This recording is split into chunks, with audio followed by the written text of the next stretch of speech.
Okay, and welcome back to Talkin' Knicks. I'm Tom Piccolo, recording this on a Sunday evening, just hours after the Knicks took an L at home and gave up 145 points to the Oklahoma City Thunder, and they fell to 6-7 on the year.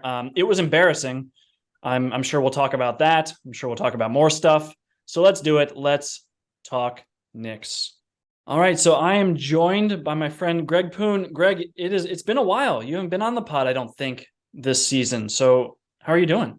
I'm good. It's good to be back, or would have been good to be back last week after this last week of watching the Knicks play. It's less good to be back, but I'm doing well nonetheless. Yeah, we'll get into the Knicks talk in due time.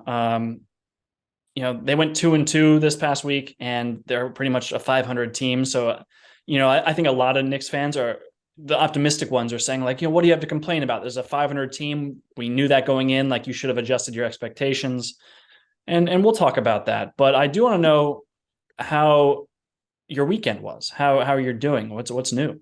Oh, I had a good one. I went to visit my friend at Yale, little school in New Haven. Oh, a school in New Haven. My college roommate is getting his MBA there now, so the group of us went down and had ourselves a grand old time. Was asleep That's by 11 p.m. yesterday. Yeah, that's still late for me. So, and that, with daylight savings, I'm still adjusting to that. So that's like midnight basically. Yeah, How long do you get to use daylight savings as an excuse for that sort of thing? Like it feels like this time. I think might be past it. I'm still with you. Yeah, I think we got a little more. nice. I think you have until the winter solstice. That seems fair. Yeah, and everyone knows when the winter solstice is. Yeah, it's the first day of winter. It's like December 21st or Yeah, something. I was just gonna So, say December 21st.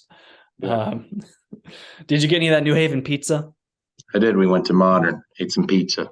Dude, Modern, I don't know if I want to say it's underrated, but that is the last New Haven pizza joint I went to. And I was really blown away. That place has got some pizza. Oh my God. So Yeah, like, so when Kenny lived in New Haven, that's where he lives across the street from that. So he's he's a Modern guy. yeah, I might have been converted, but it's a great spot. So that's cool. My weekend was kind of less fun. You know, I feel like my whole weekend was grocery shopping. Is like making lists for grocery shopping, then actually going and grocery shopping, and then putting away the groceries. I think that was pretty much my whole weekend. So, Yeah, that's uh, that's one of those like lazy adult things. I guess you have a kid now, so that like I did something, so that's a success. Because yeah, sometimes, I mean, even as a single guy, you know, doing laundry is like a big day for me. Even though laundry, like all in, probably 10 minutes of work total. yeah, doing the laundry, we got more accomplished than the Knicks did today. So, is that a forced transition? I don't know. I'm still rusty. We're still getting into the groove of it, but I don't know. Just diving real quickly into the games this past week. First of all, Kenny and I predicted the team would go 3-1, and the Knicks went 2-2. He's not here to answer for our wrongness, but I just want to acknowledge that, hold ourselves accountable here. The Knicks started the week by going to Minnesota and winning 120-107. Nice team victory. I know Tibbs in his postgame presser today cited that as a nice win. He was really happy with how the team played.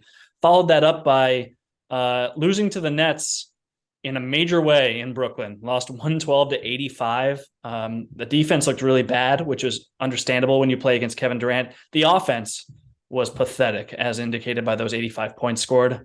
It didn't even feel like it was that many. That was brutal. Greg, I know you were there in the house for that one. Anything you want to share about that?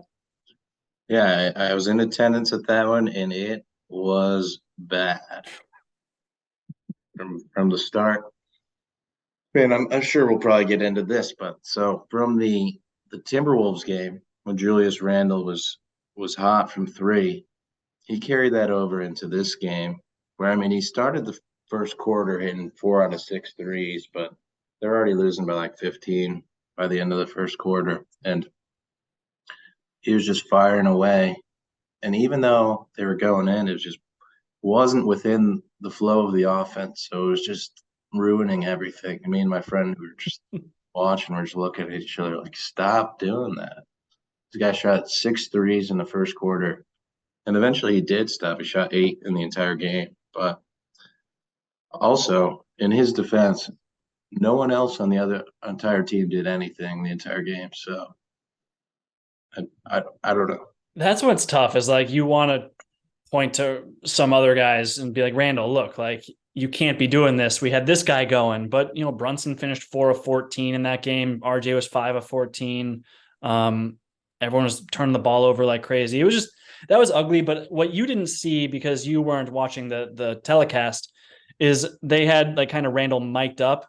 And you could tell he was really, and maybe you could see this when you were in the building, he was really taking that one-on-one matchup against KD seriously. Like he really thought like it's my time to shine. It's me versus KD.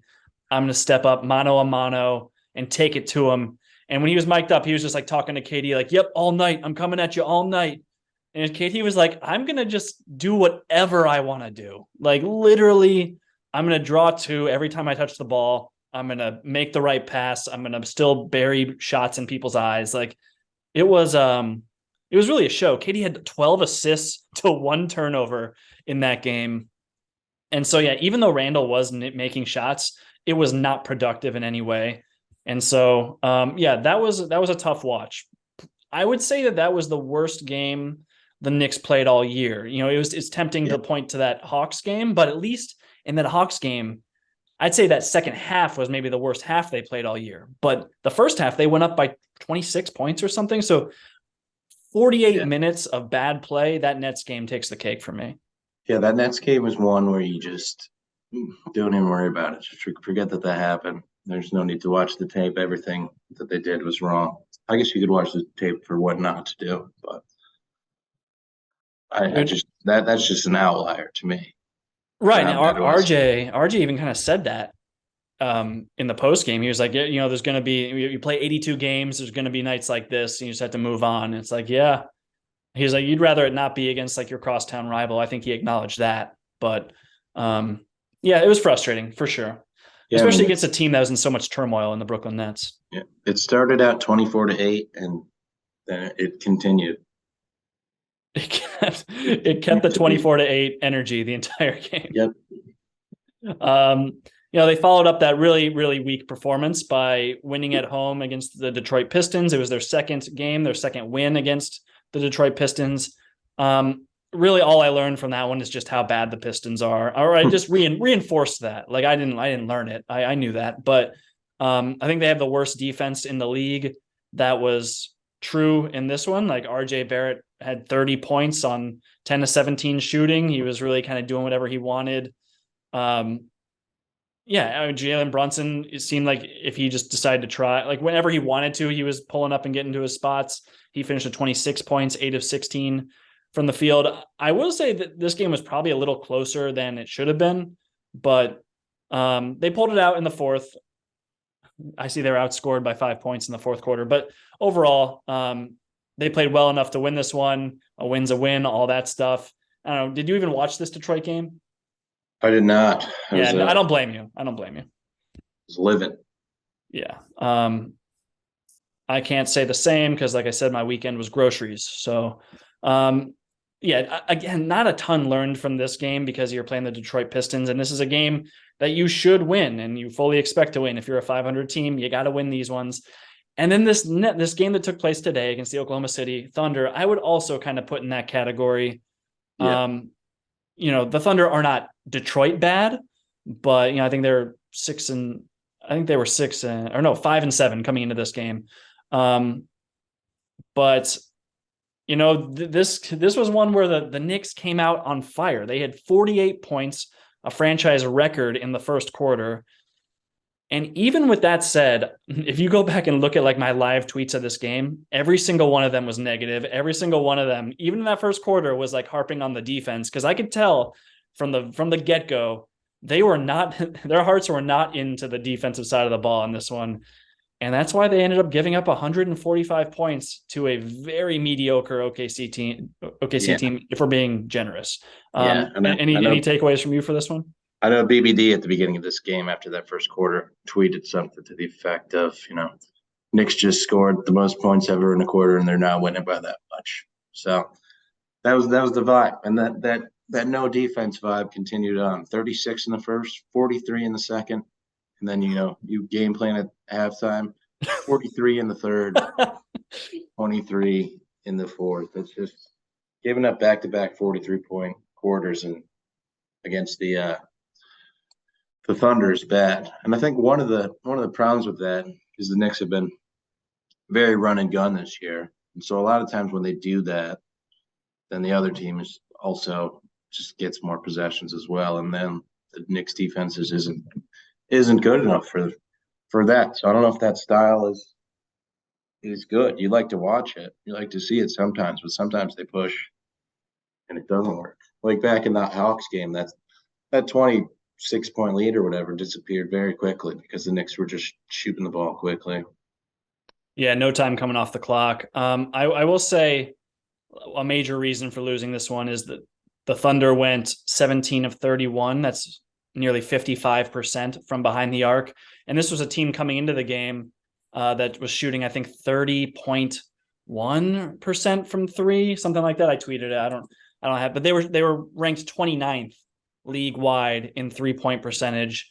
And they ended up shooting about 55% from behind the arc in this one. They came in tonight shooting 31.8% in non-garbage time play, second to last in the league. And this is kind of becoming a theme for this Knicks team, is just really letting up a lot of wide open 3-point shots. They give up, I think coming into this game, they were giving up the second most wide open threes, according to NBA.com's tracking data, and I think the fourth most open threes. So that's not a good combination. And when teams are hitting, it looks like the Nets game, it looks like the Thunder game. So I don't know, is there anything you think they can do, or anyone that you think is particularly responsible for giving up all these threes? I mean, I'm always happy to blame everything on Evan Fournier, but unfortunately, these days he's been relegated to the bench, and I can't blame him. But it's just without Mitch in the center, everything really falls apart. So I think that's it. Without having that safety net back there, who's even Mitch is capable of contesting threes after a quick 2 steps and a big jump. So that really helps everything when you're.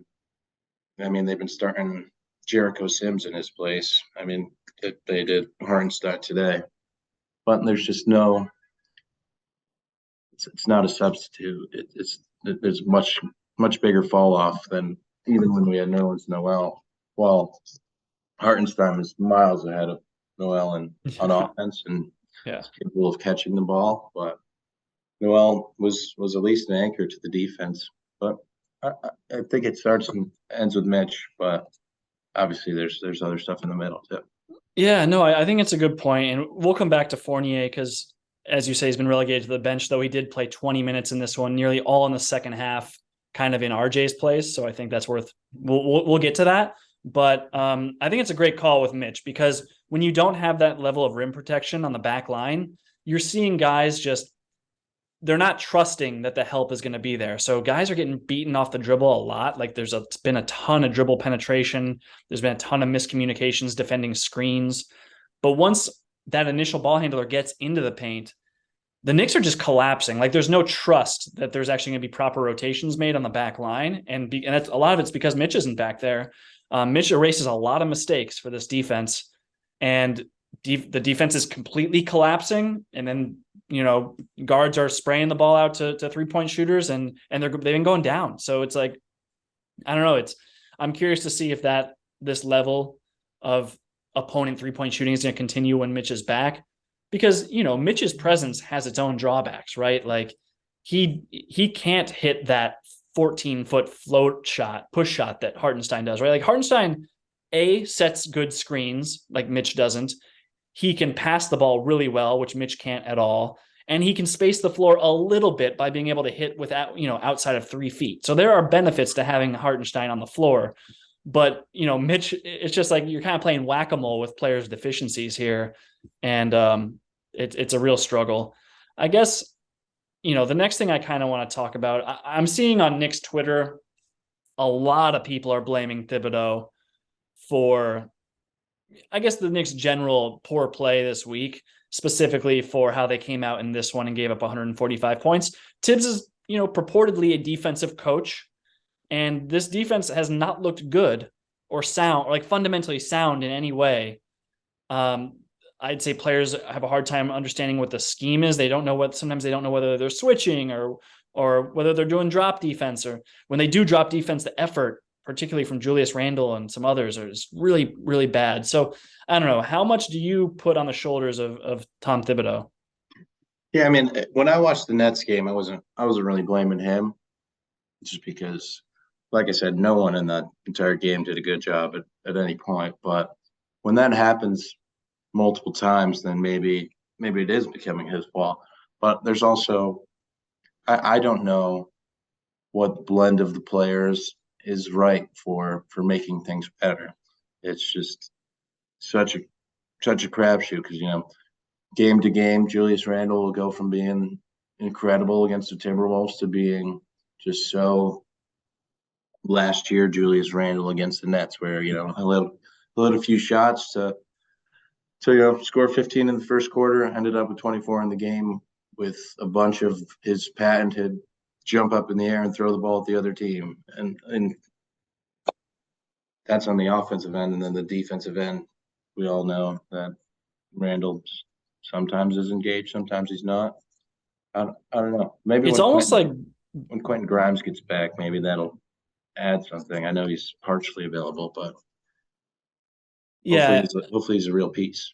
it's been kind of strange. I know Kenney seems to think like it makes a ton of sense what is going on with Quentin Grimes, but I mean, he saw action in the first half, but they're like not putting him on the other team's best player. They're like, he's healthy enough to play, but he can't like guard. I don't know. It is strange. Yeah. Maybe his conditioning is an issue. I know that's what they keep saying, but I don't know. Then it's just his deployment has been odd, because like if there's a time to unleash a Quentin Grimes, if he is situational, as they say, like we needed him on DeJounte Murray in that Hawks game. Like that was the situation. We needed him on Shai Gilgeous-Alexander in this game. Like these are the situations, but I don't know. We'll just have to keep monitoring that and seeing where his conditioning is at and where he's able to play, because this team desperately needs his perimeter defense. Yeah. I will say, like, Julius Randle's defense, I know you said sometimes he's not engaged. I think it's actually gone a step further, where he has been really dreadful on that end. Like he's last year he didn't try a ton. In the beginning of this year, we're kind of seeing a different Randle. He's more engaged. It's kind of fallen off a cliff entirely. Like his transition defense is truly pathetic, and his half court defense. Kenny sent us that clip in our group chat where he's like, "Is Julius Randle playing Rover?" Where he didn't pick up anybody. He does that with frequency. That was not just a one-off clip that Kenny sent through. It wasn't like a rare find for him. He's just really not engaged on that end at all. And I think where Tom Thibodeau's detractors, his biggest critics, come in and say, like, Randall's not held accountable in any way, shape, or form for these things. Like, we see the viral clips. I personally post some of those clips that get talked about, and Randall sees no repercussions. Whereas RJ Barrett, who was terrible today, like both ends of the floor, he was really bad. He finished 2 of 10 from the field, bad on offense, bad on defense. He didn't see really any time after he was subbed out very early in the third quarter. He kind of was held accountable. And so this level of accountability is not applied across the team evenly. I don't know. Do you think that's an apt description? Yeah, I think that's fair. And I also agree that Randall needs to be held accountable. But I mean, right now it's tougher with Mitch Robinson out. But it would be nice to have some end of games when you have Mitchell Robinson and Obi's going, and you don't have 6 minutes left, time to put in Randall. I would just wish Tibbs wasn't still so like set on the clock, Yeah. determining his substitutions. I don't watch enough other teams every single game to know their substitution patterns, but I assume coaches are probably more flexible than Tibbs is. I could tell you who's getting subbed in when, Yeah. typically. Right now, I can tell you what's going to happen next game. Yeah. And you say like especially when Obi Toppin's going. And in this game he was 4 of 5 from the field. He hit 2 out of his 3 threes. He did have a couple like really bad turnovers, but the dude played 15 minutes and he's proven that he's more than a 15-minute per game player. Like he's more valuable than that. His shooting, we've all seen the bad misses. Like, yeah, when he misses, he misses. But dude, his makes are for real. Like he's actually getting respected by defenders. Guys are closing out on him hard. He's able to leverage that into blow bys. Like Obi Toppin's legit now, and especially on the offensive end. And if you're going to criticize, if you're going to say Obi can't play because of his defense, we're seeing that from Randall too. Like that level of defense, it's not like Randall's is any better. It's often worse. So, yeah, I'd say like it doesn't make a ton of sense for that to be the case, but I do have a hard time advocating for RJ Barrett to have played more minutes in this one. I just think I've I've been saying even before this game, like I've been very disappointed with RJ's start to the season. And this is coming from someone who, like, before the season started, I wrote this whole article for Knicks Film School, really like poetically describing RJ Barrett and like what I think he brings to the game. Like I'm a huge advocate of his. And I think in realistic terms, I'm not someone who thinks RJ is going to make all-star after all-star after all-star. I just think he can be a very productive player, very, very valuable player. And this season, I think he's come out just with the wrong mindset, like whether it's the new contract and he thinks he needs to be the guy or what it is. But the playmaking to shot taking distribution isn't there. The decision making is off. I feel like he's not reading defenses. He's like preset in his ways. I've been very disappointed. And then on the defensive end, his transition defense is straight up no better than Julius Randle's. Like there was one time in the Nets game where he had an opportunity to contest Joe Harris in transition. You're not worried about getting posterized by Joe Harris. RJ didn't even jump. I was like, this is brutal, man. Like a little effort there goes a long way. This is probably the harshest I've ever been on RJ Barrett. What do you think about him? Yeah, I mean, I've been watching the games as religiously as you, but I mean the numbers just aren't there, and he just looks bad. He forces it all the time, and he just hasn't been hitting. And like you said, it's either him trying to be the guy too often, and when he drives, we always make the joke that whenever RJ does a fast break, whether it's 3-on-1, 1-on-3, he's not passing the ball. Periodically he does, but it's very rare. Usually he just tries to muscle through. But I don't know that he's been having trouble finishing at the rim, but also his shot is just bad this year. It's been not carried over from where it was last year, which is where the confidence starts. So maybe once he gets going, he'll be better. But he certainly has been disappointing, and I've been disappointed. Yeah, it's funny because people will cite some numbers like, oh, his finishing in the restricted area has actually gone up. I Based on the eye test, I haven't seen that to be the case. Like I'm looking at right now his transition numbers. He gets out in transition over 5 times a game. It makes up over a quarter of his offensive possessions. And he's ranking in the 13th percentile in efficiency on transition opportunities. He's scoring 42% on transition buckets, 44% effective field goal percentage. Very bad stuff, especially with that kind of volume. So I see we're joined now by Kenney. Kenney, before you joined, I just gave a whole diatribe, kind of probably the harshest criticism I've levied against RJ Barrett since he started here. I really have not liked what I've seen from him to start the year. And in his defense, we were saying that he was benched he was sat 10 minutes left in the third quarter, did not see the floor again. So he was kind of like held accountable in ways that maybe Julius Randle hasn't been. I think that's been the criticism of Tibbs so far. So Kenny, you have any thoughts on RJ and kind of where he was, kind of how he was used in this one? Yeah, so I mean, I think this game again. I'm not putting again. I just joined. What would I have said before? I'm not putting too much stock into the kind of minutes distribution at the end. Jalen Brunson was also in that group of people that didn't play, and Jalen Brunson has been the Knicks' best player. So I think it was more of the Knicks were making a little bit of a run with Quickly at the point guard and with the lineup that they had out there.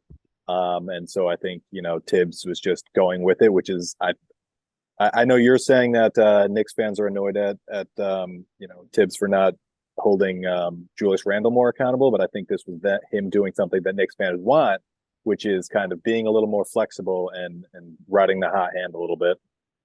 With Quickly, that's definitely the case, and Quickly was playing well. So like, I could see that. I would have liked to see more Jalen Brunson because I frankly always like to see more Jalen Brunson. He was pretty good today. Not defensively because no one was good defensively, like literally no one on the team. It was a really rough watch. But yeah, I think overall RJ has just not had the right distribution between looking to create for his teammates and looking to score. Like he goes into a possession being like, I'm going to score on this one regardless of what the defense is doing, and he really just isn't talented enough. He's not skilled enough to dictate that. He has to read the defense, right? He's not LeBron James, right? Like he's not going to be, there's talk of guys who can like flip the switch and go from distributing to looking for their own shot. They say that about Chris Paul a lot. RJ is not on that level. Like RJ, when he drives, he has to see how the defense reacts to him and then make a play based on that. He's been going in and like he forces passes. He's been forcing lobs. Like, it's been a bad mix of like indecisive and like predetermining what he wants to do. So I don't know. I've been very frustrated with RJ Barrett's start to this season. I'm hoping and I'm optimistic that he'll be able to turn it around because I think he's a good player. But this year's been a rough way to start that new contract. Yeah. So when I walked in, I heard you guys talking about I think Tom mentioned that people have talked that RJ is shooting better from the restricted area, and I agree with Tom that has not been the case. I think he's had two pretty good games that might skew that in what are we 11 games in, but like watching the games is just not the case. And I think we were texting a few games ago about how terrible RJ looked, and then that ended up being I think one of RJ's best games of the season. But he had two terrible shots early in the game, and I don't remember which game it was, but I know we ended up with I think 4 turnovers that were all like terrible turnovers. So was that Minnesota? I think it was Minnesota. It might have been. I don't remember off the top of my head, but I agree that he has just looked bad. I am more optimistic that over the course of the season things will level out for him and he'll look better. But he just hasn't had it so far this season. And finishing at the rim, like I feel like the shots he's getting at the rim aren't terrible. Like a lot of them are forces, but still like they're not terrible looks. And like the type of looks that Cam Reddish has been making, which is a weird thing because Cam Reddish also has taken a few terrible shots. But I think it all evens out by the end of the season. And just real quick, I have the numbers in front of me. This is per Cleaning the Glass. This does not include the OKC game, but RJ's shooting 61% at the rim. That's up from 55% last year. It's actually fairly close to league average for wings. But I think to your point, Kenny, that he's kind of feasted against teams like Detroit who just have no rim protection. Like he's had some good games against lesser teams, and we've seen against even mediocre teams, like he has just really struggled to finish. So I think that, in the aggregate, we're going to see that number probably come down a bit. But yeah, you mentioned Cam Reddish, and I do want to talk a bit about him because he was obviously very good today against Oklahoma City. He finished the game with, I have the numbers here in front of me. He finished with 26 points on 10 of 17 shooting. He had, even more impressively, I think how active he was on defense. He had 4 steals and 1 block, and then just 1 turnover, which is kind of an indication of his decision-making too, which is sometimes a question mark. So Greg, do you have any thoughts on Cam Reddish? Do you think that he belongs in this starting unit, even when Grimes is back healthy, or where are you at with Cam? So I'm glad you bring it up because that's what I wanted to talk about. So, I mean, we were talking about the defense of this team, but this starting lineup really is not set up to succeed defensively. Typically on like another team, that Cam Reddish spot is like a designated 3-and-D person, like your PJ Tuckers of the world and all your wannabe PJ Tuckers of the world. But Cam Reddish is just his defense is sus, I would say. I described it to you guys as he looks like he's embarrassed to play defense. Like his arms aren't up. Sometimes they go up to the side. He looks like he's playing a game against younger children and he doesn't know that he should really play defense. But then sometimes he does, sometimes he doesn't. And then he just gets blown by because he's not trying and he's not ready when the other team really goes for it. So I mean, when Grimes is healthy, obviously, I mean, Reddish, maybe he's more capable of putting up 20 points in ISO, but that's not what this team needs, especially with Brunson, RJ, Julius Randle all needing their ISO touches. Grimes is going to be better on defense, and he's going to be much better at getting his shots within the flow of the offense, hopefully, without being a ball stopper. Because I mean, he's not really driving; he's more of a Kyle Korver just jacking up threes. That's hopefully. So hopefully, I don't know where that leaves Cam in this lineup, because then when Mitch is back, you have 11 people for 10 spots, with 10 spots already pushing it to the limits of what Tibbs is willing to do. So we'll see. I mean, maybe there's a trade coming. Fournier is Bad. That's the word I was looking for. He's so bad. He's like honestly a shell of what he was. Like last year, he wasn't good, but he was still one of the best shooters in the NBA, and went into Euroball and was really good over there, and then came back here, and he's been by far the worst player on the team. He just doesn't. I don't know. There's just no. He has no confidence. He doesn't know what his role is. He doesn't know what he's doing. Because like theoretically, when he got moved to the bench, he should be like a big piece of the bench, because you were starting, and now you're supposed to be Demoted. You're demoted to like big fish, small pond. Mm-hmm. But then he was just even worse on the bench. So I said to Tom before this started, he's so bad on the bench, we might have to put him back in the starting lineup. It's funny because it's true. But yeah, I think it's more likely that he ends up out of the rotation. But like, I don't know if we talked about it last week, Tom, or if it was kind of off the pod. But like, people on Twitter will talk a lot about like changing up rotations and things, but like that has other effects. Like the guys that play together are used to playing together, and so like if you take Evan Fournier and you put him in a bench role that he's not used to, like it's going to take him some time to adjust. Like he hasn't played with a lot with the guys that he's playing with now. So, I expect that to be an interesting thing to watch play out, because, I would, if you kept giving him the minutes, expect him to improve. But at the same time, like Greg said, we're pushing 11 players once Mitch gets back.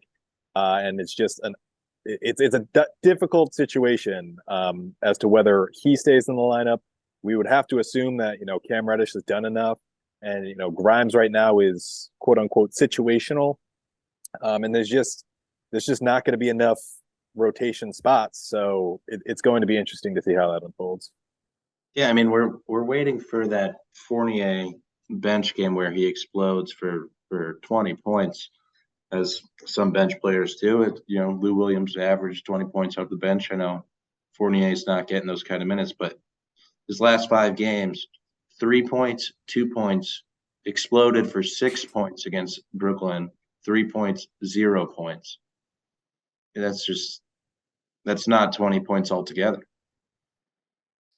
Yeah, I think Fournier's got to be out of the rotation, frankly. It's not like, yeah, Kenny, I agree that he needs time to adjust, but like he doesn't adjust by playing harder.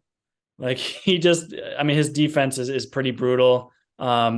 Individually, I've seen him like actually try like one-on-one when he's on the ball, but when he's off ball or in transition, the thing is, it's not just unique to Fournier either. Like the team's transition defense is the worst in the league statistically. I think, Randle is terrible at it. RJ Barrett, I said, has been almost just as bad as Randle. Fournier there's just he plays with no force at all. Like guys just go right through him, like he's not even there. It's a frustrating thing to watch. I would advocate for Fournier being removed from the rotation.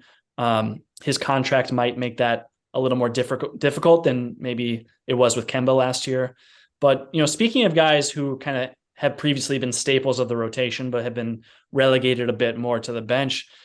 Derrick Rose, he made some headlines a little earlier this week when he said he's kind of in unknown territory with his role. He was, I think, a little taken aback. He's only averaging 13 minutes a game so far this season. I don't think he's been particularly good when he's played. But I don't know, either you guys have any thoughts on Derrick Rose being in an unknown spot? Do you think he deserves more time, or what's your thinking there? So I'll jump in and say the last couple games, Derrick Rose has looked, pretty bad and pretty hit and miss. But again, I think we talked about it last week on the pod. Like I thought that he looked very good for a few games where he just basically came in and scored like 12 points in 8 minutes and then like bounced out. I also don't think that this is a big deal. I don't know if you guys like Derrick Rose doesn't give the best interview. Like he's just a very quiet guy. And so I think a lot of this was likely kind of extrapolated based on the questions. And like, I don't think he has beef with Tibbs. And, frankly, I think that his kind of history of injury is a large reason that he's not playing more minutes. And, we've also talked about the Emmanuel quickly playing a little more at the point guard. But I think like over the season, again, I think he's going to be a part of the rotation. I think he's going to there's going to be games where he goes out there for, 20, 25 minutes. I think now that they have Brunson, it's not going to be a lot of 30-point games, but he's going to be a big part of this team. And I just don't think that this is a big story. I just think it's, a headline grabbing thing just from something that he said that's not really a lot of context provided. I think I'm just a little bit more worried about his level of play. On the season, he's shooting 38% from the floor. He's not really getting to the line at all anymore. Defensively, he's really been bad. I'm wondering, I just wonder if he's kind of on the decline, like for real. That's what I'm looking out for. I'm more worried, I think, than you are for his play. That's a fair question. That's a fair thing. At some point, people just stop being good. Oh, maybe he was out for a very long time last year and injured. So he's coming back from that injury, and maybe he doesn't have it anymore. So bummer. But on the point of it, him being unknown territory, there's a little bit of a flip-flopping between having him be the first guard off the bench and having quickly being the first guard off the bench. I think right now it's more settled on him being the first guard. But, he's not really earning continued minutes. He's not going to be in that closing lineup anymore now that we have Brunson, which, he was the closing point guard when we went on a tear back in the day 2 years ago. And yeah. I think again, I just went back and looked at some of the box scores, and the games that I'm talking about are, he had 13 points in 16 minutes in the second game of the season against Detroit on 4 of 6 shooting. Against Charlotte, he had 12 points in 12 minutes. And then against Milwaukee, he had 12 points in 15 minutes. So, and I think all of those games, he kind of just came out firing and pretty much made everything. So, again, like more recently, he has not been as effective or as efficient. But again, like, I don't think that I'm not ready to call him washed just because he is not the only person on this team who has not looked good from game to game. But I'm just not that worried. Like, I think, RJ figures it out. I think he figures it out. I think, Julius Randle, it might be a hot take, but I think he is starting to figure it out offensively. That is a hot take. But I just think for Derrick Rose, though, like for Derrick Rose, he's bordering.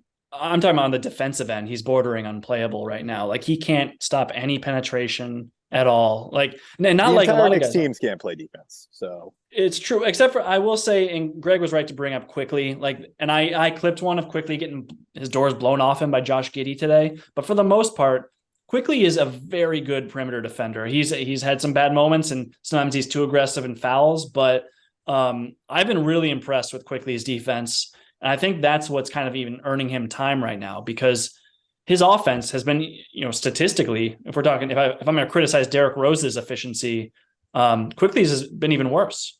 He's shooting worse from the field. He's shooting 36.8% from the field, 28% from three. It's been really terrible, but he's making up for it in other ways, defensively locking guys down. He's like switching really well. He's contesting shots. I tweeted out a stat today where he's holding defenders, or he's holding guys that he's guarding to 6 percentage points lower than their shooting average. And that's fourth among guards who are defending at least 10 field goal attempts per game. So he's like in really good company at the top of that list. He's grabbing a lot of rebounds. He's dishing out assists. Quickly, he's doing everything else other than making his shots. So I'm like kind of optimistic that he's going to be able to turn that around, especially after today's game where we saw him. He finished 8 of 17 from the field, really just 1 of 4 from 3, which is still frustrating. But he had 24 points on those 17 shots, still 5 assists to no turnovers. He had a very good offensive game today, which was a nice change of pace because he's really been struggling. Seems like if Quickly was, I don't know, an inch or two taller, he'd be good to fit that starting spot that Cam Reddish is in. But maybe we should just do it anyway. I'd love to see Quickly start, but I do think you were a little harsh on Reddish's defense. I think that, yeah, he can be a total space cadet. And so like the low lights are very low for him, but he makes up for it in a lot of ways with like his tools. Like he does get steals. He does deter shots at the rim in a way that, even Quickly can't, just because he's too small, that Barrett doesn't even really try to do.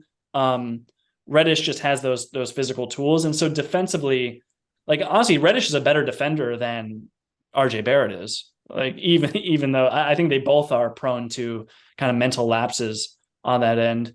I agree that there are times when Cam could, if he had like a higher motor, that he would be like, he's got almost all defense potential. He's got those kinds of tools and those kinds of instincts at times, but it's not always there for him. And I don't think he's ever going to be that kind of locked in defensive player. But I do think Reddish maybe is a little bit better of a defender than you let on. And I think, again, like I said, better than RJ. Yeah, I mean, I think I was just trying to be funny, I guess, with my description. It was funny. But it was funny, but it was also true in some instances. And I think Tom acknowledged that, because there are, and it's the same both offensively and defensively, where he does stuff that it's just like, what are you doing, dude? And like Greg said earlier, like sometimes on defense, like he'll just kind of space and the guy will just blow right by him. And then other times he looks like he could be a legitimate defender. It's the same thing on offense. Sometimes he has an incredible finish. Other times, like he's facing away from the backboard, throwing it over his head. Like it's crazy. It's crazy is what it is. But like the hope is that he figures that out a little bit and, makes some better decisions and is more consistent. But I agree with both of you that, he at times looks like he can be a great defender and a great, offensive finisher. And at times he looks like he can't defend at all and he should not be handling the ball. Yeah, I'd say like the only guy we really haven't talked a whole lot about has been Jalen Brunson. And I think it's because there's not a whole lot to say. Like he remains a very steady, positive presence. Even today he had 17 points, 5 of 9 shooting in 24 minutes, made all 7 of his free throws. It's nice to see him get to the line. 7 assists to 1 turnover, 3 steals. He does little things on the defensive end. He loves to take charges. He's still not a good defensive player, and that's because of some limited tools. I've seen him try and contest some shots and just doesn't even make an impact on the shooter's thought process because he's too small and he's too short of arms. He can't jump. It's not his fault. This is just the facts. He's still a negative on the defensive end, but it's not for necessarily a lack of effort most of the time, which I appreciate. Unlike some of the other guys in the starting unit, particularly Randall and RJ, who I think don't try all the time on defense, and it's hard. It's hard to watch. So I mean, Kenney, I know you're the preeminent Jalen Brunson scholar here. Anything that you think that we're glossing over that deserves more recognition? Not really. Like I think it's like you said, Jalen Brunson is just like a very, very steady player, and I think something that we've hit on a little bit with a lot of these players is that like it doesn't seem like everyone has fully clicked because like Jalen Brunson, I don't think he's been shooting well from three this season, and I think historically he's not a great 3-point shooter, but he's a capable 3-point shooter. And it's not like he's a ton of these are terrible shots or aggressive shots. So I think like that's going to settle in eventually. And I think that's something that I have repeated about a lot of players, about RJ Barrett, about just in some instances Julius Randle, about someone else quickly. And it's interesting that the Knicks have been so good in some of these games offensively with limit some of their players just not playing up to their potential offensively. So I think there's still a lot there, and I think I just argue with people on Twitter a lot about people are freaking out about the Knicks prospect, but I think that there's room for growth, and I'm not as worried about the team as other people are. Yeah, I mean, Brunson shooting, just real quick, Greg, he's shooting 29% on about 4 attempts from 3 a game. So that is quite low. That's quickly territory there. So you would definitely expect that to tick up because, like you said, he's not taking a bunch of like off the dribble step backs, right? He's getting mostly good looks there. Yeah, I think one of the other things when I was at the Nets game is the Knicks really, I don't know who the guy is for the Knicks in the first quarter. I can tell you, like, it's probably going to be Brunson these days handling the ball at the end of the fourth quarter. But when you're going down, like I mentioned, like what was it, 24-8 or something stupid like that, they don't know who's going to be their savior in the first quarter. Because I mean, the points in the first quarter count the same as the ones in the fourth, and they're just basically just kept digging, and that's when Julius Randle was just trying to take over in some manner and just jacking up threes, which some of them were going in. He was 4 for 6, like I mentioned, but there was nothing going on offense other than just hitting a three every now and then. It was bad. So I don't know who's in charge of the offense in the first quarter. And that's that is another thing that as much as the Knicks have been a better team offensively this year, you see when they start to struggle, they kind of revert to bad habits where Julius Randle or RJ Barrett will just get the ball and pound it. And that's something that you're hoping to get away from, and stick with the plan. Try to get out in the break like they have been. Try to move the ball a little better like they have been. But when the chips are down, you do still see them reverting to the bad stuff you saw last year. Yeah, I'm just to your point that their offense is it's on the season, it's the 14th ranked offense league wide, and again on the year through 13 games, they are the 25th ranked defense. And if you narrow that down to the last 2 weeks, which is 8 games, they're the 29th ranked defense during that time. So defense has definitely been the issue. And this is a team that, I mean, Mitch going down definitely hurts. Like we Greg and I talked about that at the top of the show. But it's still not a team you'd expect to be bottom 5 in the league in defense. Like the personnel isn't that bad. There's depth here. Like guys should be able to play hard for their minutes, and defense is a lot of effort, especially in the regular season. It's not like teams have a lot of time to game plan for you, right? Like we saw in that Hawks playoff series a couple years back. Like effort goes a long way. Understanding and executing the scheme, even just a little bit, goes a long way here. And with Tibbs being a defensive coach, it's just kind of strange that we're not seeing that at all. The 25th ranked defense, that would have shocked me.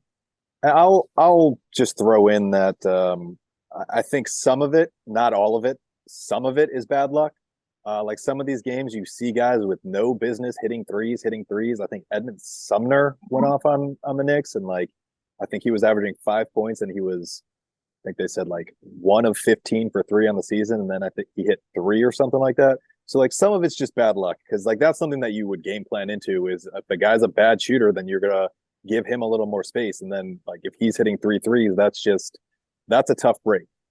At the same time, I would say, but on the flip side, like Joe Harris, didn't he struggle from 3? Like I'm just saying that like we don't really notice when the guys who usually hit threes miss. we definitely notice when the Sumners happen. But like, Well, we looked up the stats before, and like, it's not like teams are hitting higher percentages against the Knicks overall. Like, they're just getting a lot of open looks. That's what the stats were saying, at least. yeah, and so that's over the course of the season. But if you look at, I think it was the Nets game where they set a record, and then this last game, like those And the Boston numbers, Celtics set a record too. So that all these teams are setting records against all of these numbers are like unsustainable. So and you and I, we did look at the numbers, and it looks like, you know, there's no real story there of teams hitting more than what you would expect them to. But in those games, that was definitely the case. Like, I think in those games they hit higher than the percentage you would expect them to hit in, you know, those situations. And again, sometimes it's bad luck, but it doesn't help when you don't cover the 3-point line. So like, some of it is bad luck, but I'm not forgiving the Knicks for the lack of guarding 3-point line, because they just leave way too many people wide open. Yeah, and we're at the point in the season where like one game can really change kind of where you rank. But I'm looking at the stats right now and cleaning the glass, and opponents are shooting 36.3% against the Knicks on threes overall. That's exactly in the middle of the league. That's 15th in the league. So that's average. We can't, in the aggregate on the season, we can't point to this is bad luck shooting. But to your point, in a couple of games, yeah, that's going to happen over the course of a season. We know that. But yeah, it doesn't make it any less frustrating. I feel like we've hit on everything we want to talk about from this past week. Do we want to start looking into next week? Yeah, I don't see why not. So the Knicks are starting a West Coast road trip. That's also what makes this OKC loss so tough to take. But on Tuesday, they'll be going to the Utah Jazz, who have been really on fire lately. Like, I mean, lately being the entirety of this season. They are currently on top of the Western Conference, sitting at 10-4. Would have never guessed that. That's pretty crazy. So they're going to Utah for Tuesday. Then the next night, second night of a back-to-back at Denver. The Nuggets are 8-4, sitting at 5th in the Western Conference. So they're playing pretty well. Then on Friday, it is at Golden State. Golden State's been kind of struggling, but they're still they're 5-7 on the season so far, but they're still the defending champions. So that's not like a walk in the park going to Golden State. And then Sunday, they've got a game at the Phoenix Suns, who are 8-4. So that is a tough week, guys. That's about as brutal of a week as you could expect. We make predictions as a pod now, right? We make a kind of one universal prediction. Yeah, sure. Why not? whatever you want to do, man. That's what we did last week. Remember, Kenny? We said 3-1. I said 3-1, and then I just assumed that you were also taking 3-1. But if you want to do it together, I have an idea, and I'm an optimist when I make my predictions. So let me know if you want me to inform me with my thoughts. I think an optimist would say 1-3. I'm not kidding. If you look at the schedule, Tom, but if you follow your heart, I think the last 8 games, the Knicks have gone win-loss, win-loss, win-loss, win-loss. And so I think that's not true. That's not true? Is it? One. Or if you go back to the loss, so loss, win, loss, win, loss, win, loss. Okay. If you go, a lot of losses in there. But yeah. They had the 3-game losing streak, and then they've gone win-loss since then. Okay. So I don't know. However, it's been win-loss for a while now. Yep. So all month, the entire month of November. I'm gonna assume that's gonna continue. 7 games in. I assume we're gonna, and I think they lost the last game in October before the first win. So that gets to the 8 games I was talking about. They lost the first game in November. Oh, so that's a 2 long. All right. So never mind. Since the beginning. So that's 7 games. Anyways, I'm gonna assume that's gonna continue, and I think that has us beating the Jazz and the Warriors. So again, Tom, if you look at the schedule, you might say one thing. Mm-hmm. If you just find some other way around looking at the schedule, you can come up with a 2-2 week. I don't know if I can come up with a 2-2 week here, but Greg, what do you think 2-2 is on the table? Yeah, I was gonna say 2-2. I'll also say that on Friday I texted you guys and said Knicks winning every other game the rest of the year. So Kenny's saying this like he thought of it himself. I'm going to be honest with you. I thought that I did think of it myself, and so that's a real bummer because Oh, sometimes I just forget that other people came up with the ideas that come out of my mouth. Greg, I thought you meant every other one, like not alternating. I thought you meant like every single one, Oh every other no, like no, every other game. alternating Knicks I, winning every other game the rest of the year. I misunderstood that. Okay. I don't Okay. even remember it, so I'm gonna assume that I also misunderstood it like Yeah. Tom, because then it's not like I stole your idea anymore. Yeah. I mean, so So as an optimist, not relying on the every other theory, I think you got to hope that the Jazz at some point aren't really the number one seed team in the Western Conference. I think everyone would agree with that. Maybe we're the team. I mean, and we're also not as bad as the Oklahoma City Thunder. I don't think so. Catch one of these teams on an off night. I think we could beat the Jazz. That's just on paper we could beat the Jazz, but that's why you play the game, and that's why the Jazz are 10-4. yeah. And so All right. like Hey, like I've been outvoted here. So yeah, 2-2. We're going 2-2. an optimistic 2-2. Optimistic 2-2 for the week. We were an optimistic 3-1 last week, and we were wrong, but that's Very okay. close, though. Very We're close. so close. So close. All right, guys, we can quickly get into America's favorite sub podcast. We did not do this last week because Kenny and I were having tech issues, but we can get into what else is on. You guys have any good answers for this? What else is on? Got plenty. I haven't been on in a while, but I've watched a ton. So I've seen every episode of Abbott Elementary, seen every episode of Home Economics. How's season 2 of Abbott Elementary? I haven't gotten into season 2 yet. Good. It's a good show. I've been entertained. Home Economics is just a very, very okay show with like Topher Grace and Jimmy Tacho, who I like those people, so I support them by watching their show. It's not that good. It's not bad. Not a ringing endorsement, but Jimmy Tacho is Perfectly very fine. funny. Yeah. I'm gonna jump in on that comment by Greg because I have also been watching a bunch of like okay shows. I told you guys I watched Blockbuster, and me and Greg I think talked about it separately. That like really just kind of left at the end, like assuming that there's a season 2 coming because I didn't realize that it was over. And that was an okay show. Like it served a purpose. I also have been. I think I told Tom on one of these pods watching. I don't remember. I don't remember the name of the show. Reboot. But we did talk about Reboot, which I think I like more than these Mhm. shows. The other one was the one with Hugh Laurie in space. Yeah. Oh, House. But that show has also been Avenue 5. Yep. That show has also been like pretty good, but like nothing special. So the big thing that I have going on is a community rewatch, which has been incredible. I think I think when I first watched Community through, I thought that the first 3 seasons were incredible and the next 3 seasons were not great. I think season 4 universally known as just a terrible season. And I am on season 3 right now, and that is holding up true so far. Like the first 2 seasons and first few episodes of season 3, still phenomenal television. I think one other thing to bring up is the show 1899 coming out soon on Netflix, which I will be diving into because it's seems to be made by the same people that made Dark on Netflix, which I got very, very into.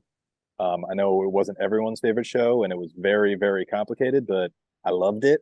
And so I'm going to be that is being released soon on Netflix. So you'll hear me talking about that at some point. Yeah. And then today's Sunday, so that means that the new episode of White Lotus season 2 is coming out. Episode 3. Are you guys watching White Lotus? I've been watching. Yeah. The girl in White Lotus was at my birthday party. You were there. I was there. We were all there. She's doing great.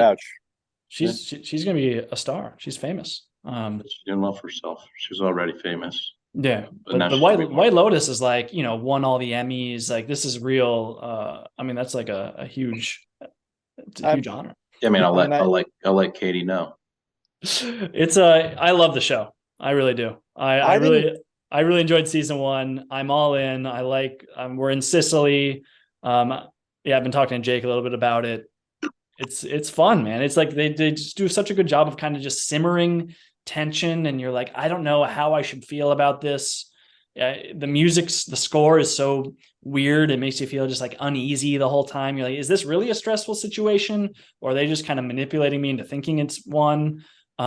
Just a lot of weirdness, and I like it. I think I'm having a great time with it.